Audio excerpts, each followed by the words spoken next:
Sveiki, mėlyjeji, taigi sveiki atvykę į mano YouTube kanalą, būtinai paspauskite subscribe ir like mygtuką apačioje, kad galėtumėt mano turinį matyti dažniau. Mes su Austėja labai sirgome dažnai, Austėja vieną kartą susirgo, tada grįžome į tėviškę pas tėvus ir ten vėl apsikrėtėm ir vėl po to susirgom. Tai žodžiu, ištisos kelios savaitės buvo tokios lygoje, po to nugarą man skaudėjo, žodžiu, daug reikalų, bet dabar jau jaučiuosi, kad jau pagaliau jau pati noriu pradėti dalintis. O šiandien pasiėmiau kamerą netikėtai, čia šiandien yra šeštadienis, tai nežinau, kur mūsų diena nuneš, bet yra ko apsitvarkyti, šiek tiek yra ką pavalgyti. Yra ką nueiti gal į lauką, gal kažkur pavažiuoti. Mašinos neturiu, bet gal kažkur sugalvosim su autobusu. Tai...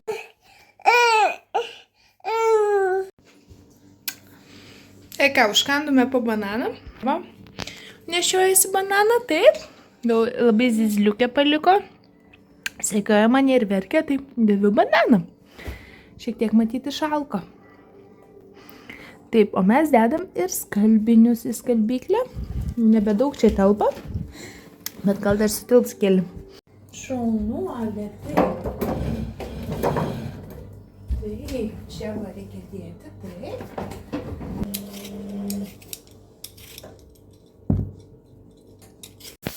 Kepinu česnaką su paprika. Ir čia jau verda bulvės. Tai va įdėsiu dabar pupelių.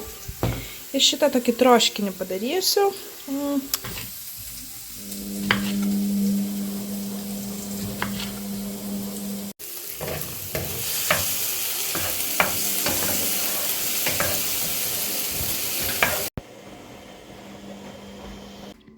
Jau labai gerai vaikščioja. Dar su batukais sunkiau, bet jau ir paeina ir su batukais.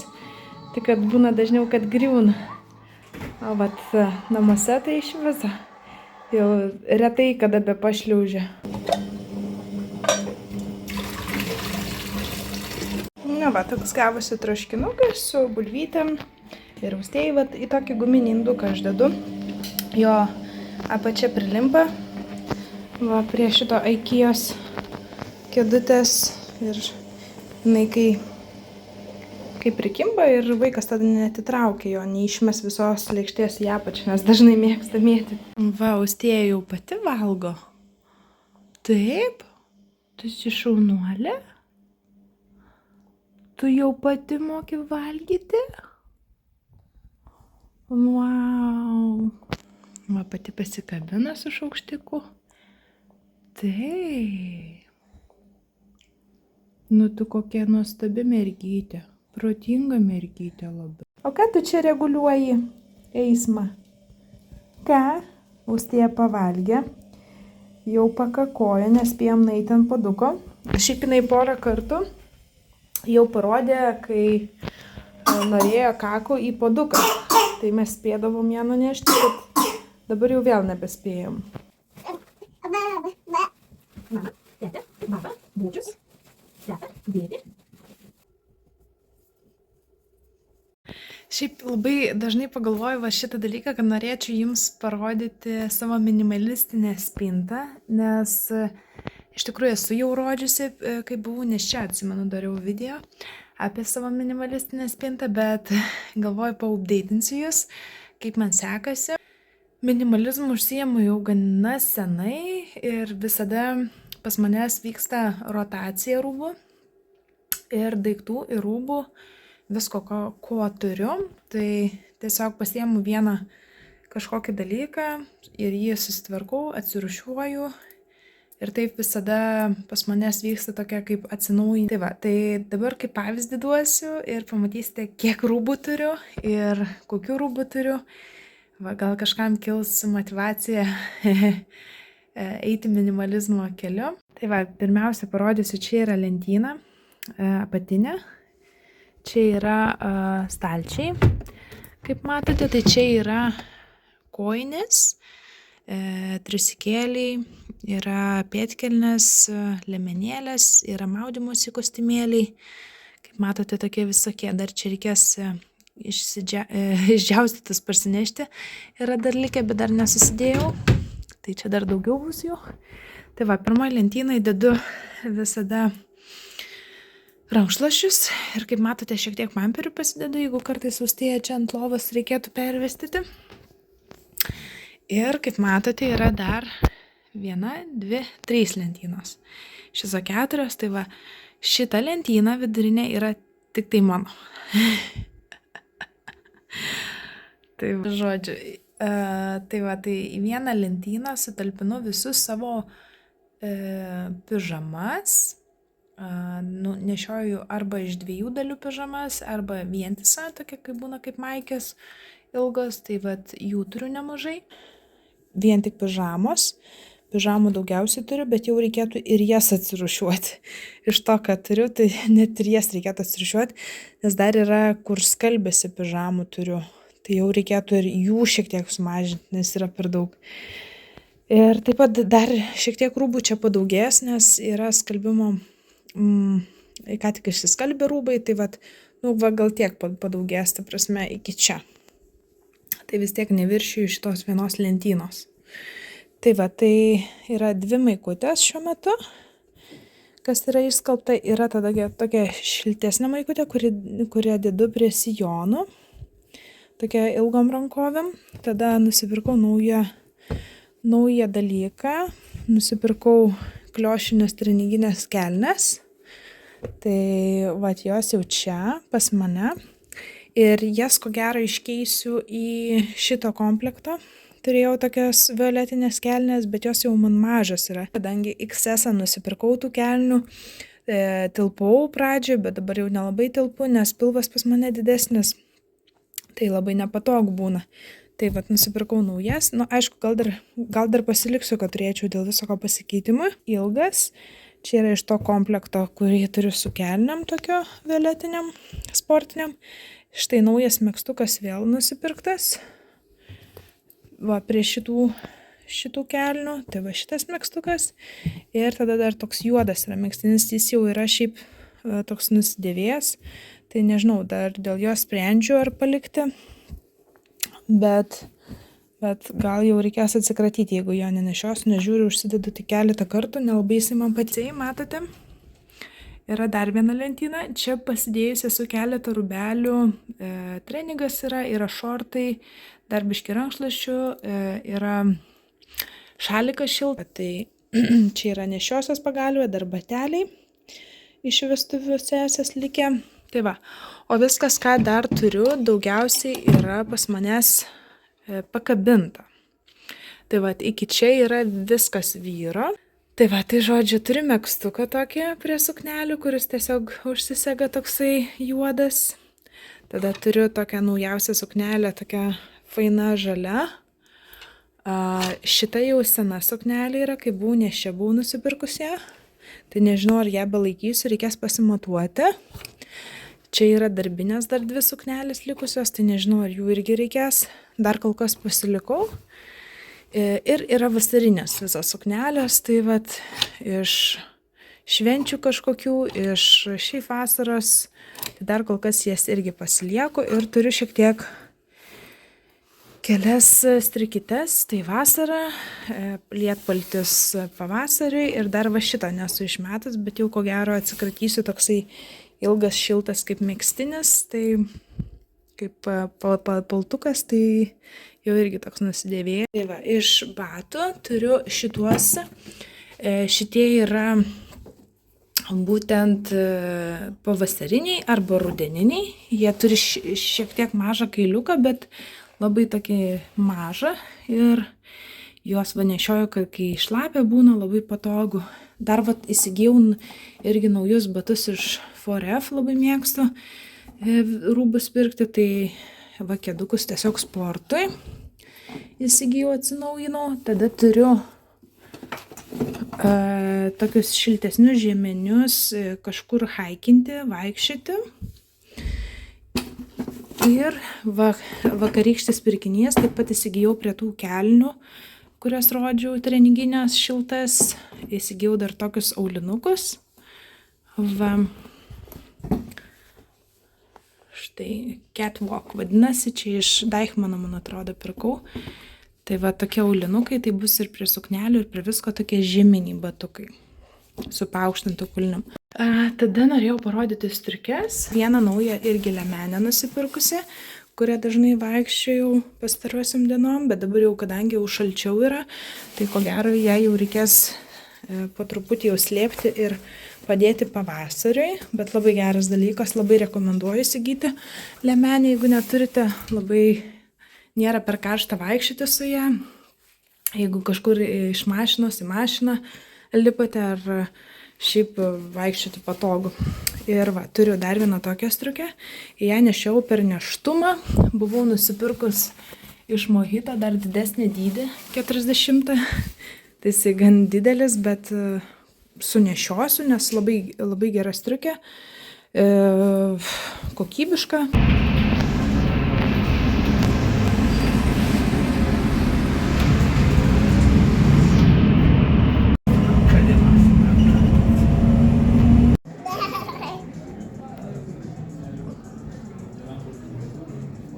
Patėjom pas tetę. Tetė dirba, Austėja juokina. Va, vakarieniaujam. Jau grįžome. Pagaminau varškėtukų Austėjai.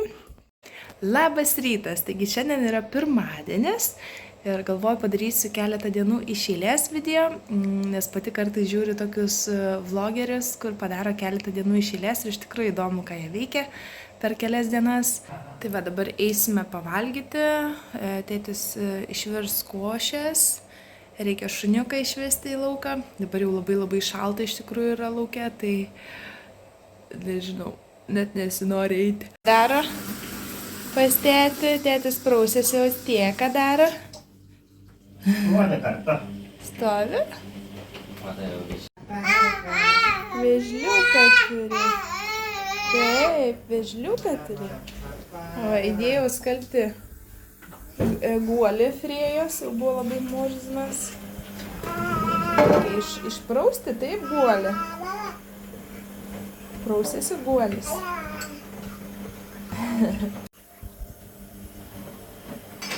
Čia logo medžiaga. Lavaninkas.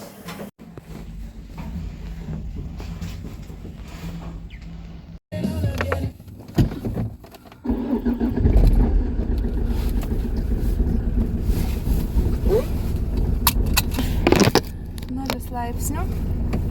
Laukia 0 laipsnių, šalta. Kiek yra valandų, pažiūrėkim. 24, nu. Spėsim, kaip visada gerai pasiruošiam. Ką, atvažiavom į mokyklą, taip Austėja? Atvažiavom, eisim į mokyklą. Va, baigėsi mokyklėlė. Tai, kaip matot, Austėjai padaviau buteliuką. Bandau dabar dar vieną nuimti pieną jai, nes žiūriu, kad jinai visai jau pradėjo daugiau išgerti to. Tai jinai pradėjo žymiai daugiau išgerti to pienuko ir vakar vakare netgi 2 buteliukus išgerė. Tai galvoju, čia yra ženklas, kad jau pereiti dar vieną pienuką ir nuimti pietinį maitinimą. Tai.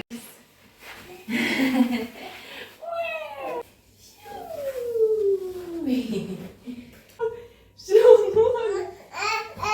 Vau, eik pas tetę. Kur tetė? Eik pas tetę.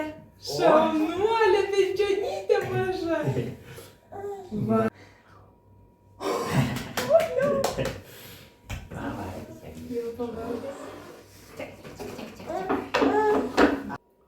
Taigi turiu su jumis pasidalinti labai svarbia reklama. Tai yra pirmoji reklama mano YouTube kanale. Esu labai laiminga, kad galiu pristatyti tokį brandą ir ženklą. Ir labai savim didžiuojasi iš tikrųjų, kad siekiu savo tikslų. Ir metus laiko jau dedu video į YouTube. Kaip ir buvau savo pasižadėjusi, tai ir darau. Ir su tuo ateina ir galimybės. Tai labai džiaugiuosi pristatydama brandą, kuris susisiekė su manimi ir padovanojo man labai labai gražius daiktus. Kaip matote, Frėjytė. Kaip matote, čia yra Montessori tipo laipynės, medinės laipynės, kurios turi sujungimus, kurie pagal dydį reguliuojasi, pagal aukštį. Ir čia yra tokia ovalo forma labiau, o čia yra tokia tai kaip trikampė tokia. Ir yra tokia laipynė būtent lipimui, o iš kitos pusės yra čiuožykla. Štai galima ir nučiuožti vaikui. Matos tikriausiai. Tuomet galima, dar parodysiu, kaip galima juos sujungti.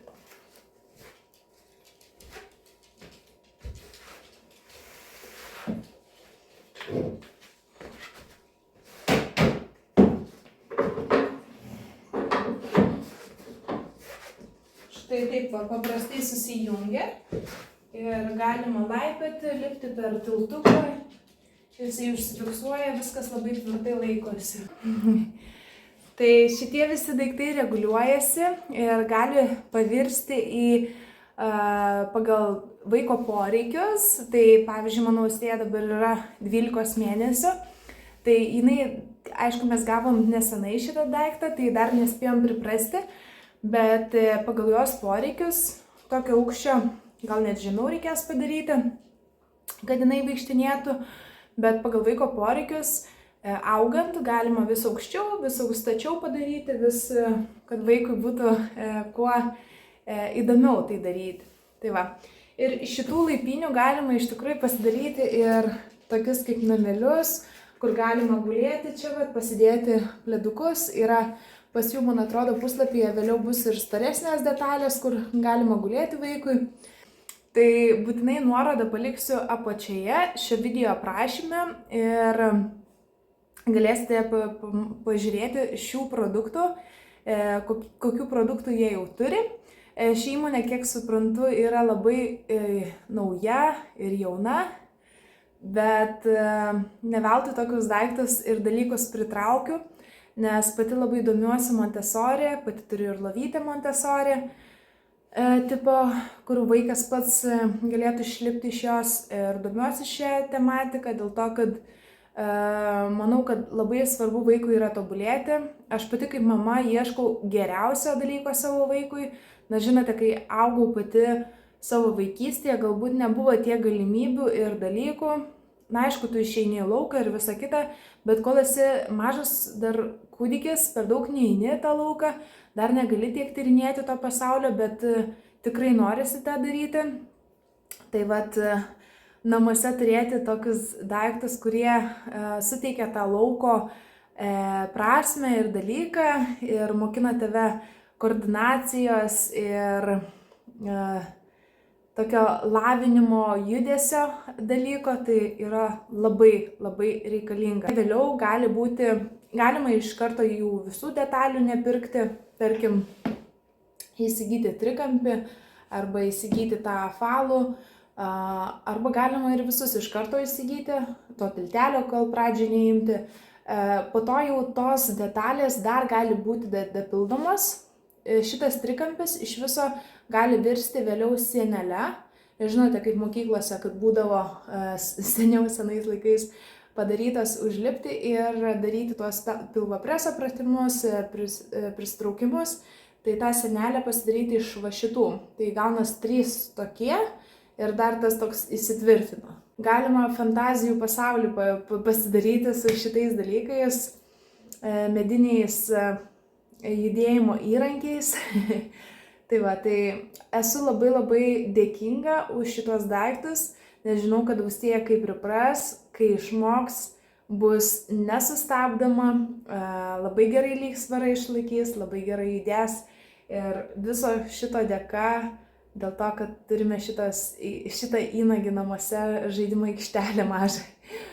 Tai be galo esu dėkinga iš tikrųjų ir norėčiau ir jūs paskatinti, pasidomėti galbūt, nebūtinai pirkti iš karto, bet galbūt pasidomėti irgi va šitais dalykais, nes aš kiek domėjausi, aš labai svajojau apie tai. Rekomenduoju investuoti į savo vaiko judesį, judesio lavinimą, tai tikrai prisidės prie jo gerbūvio.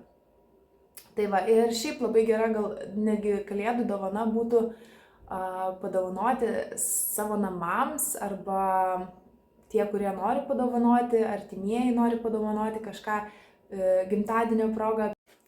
Dar taip pat norėjau pasakyti, kad jie sakė, kad turės nuolaidą, tai nežinau kuriom dalim tiksliau, ar šitai 50% ir lentai, tai va tiksliai negaliu pasakyti, bet naikit būtinai pasižiūrėkite jų puslapį, gal jau bus sudėtas tos nuolaidos ir pasiūlymai. Tai ką, Arūnas ką tik nuvedė Austėją miegoti ir ką aš jau dabar darau, tai va iš mokyklėlės kaip įrodžiau, kad Austėja gėrė pienuką savo, tai aš jau šiandien pradėsiu, kaip tik jūs ir matėte, kad šiandien pradedu jai duoti ir per pietus sojų pieną. Tai tikiuosi, kad pavyks jai ir gers tą pienuką. Nežinau, kaip Arūnui sekėsi, bet dabar nuėjo kartu su tėčiu miegoti. Ir daviau jai to pieno. Ir nežinau, ar gėrė, ar ne, aš nenoriu eiti trukdyti kambarį. Tai va, tai tikiuosi, jinai gers tą pieną ir pripras, kad manęs nebereikia. Man tas labai labai keista yra, kad aš neinu kartu atsigulti, nes dažniausiai aš atsigulu kartu, pamaitinu pienuku ir tada jinai užmiega ir jeigu Arūnas nori kartu miegoti, aš juos palieku ir einu kažką tvarkytis, daryti. Ir taip aš darydavau, o dabar tiesiog padaviau pienuką ir išėjau. Labai keista, bet jo, reikia kažkaip pereiti po truputį, nes jau metai artėja, jau tuoj bus gimtadienis Austėjos. Austėjos gimtadienis yra lapkričio 26, pirmasis gimtadienis. Tai va, planuojame ir šventę čia kitą savaitę, tai būtinai gal kažką nufilmuosiu, jeigu pavyks. Jeigu nepavyks, tai nieko tokio, bet bent jau pasiruošimą nufilmuosiu, kaip ruošiuosi, kaip ką. Žinote, prie svečių gal nelabai norėsis kameros kišti, bet jo, pamanysiu ir jums kažką parodyti iš gimtadienio. Tai va, tai šiandien atsisveikinsiu. Labai esu dėkinga, kad žiūrite mano video, kad komentuojate, palaikinote ir pasubscribinat mano YouTube kanalą. Iki pasimatymo kitame video.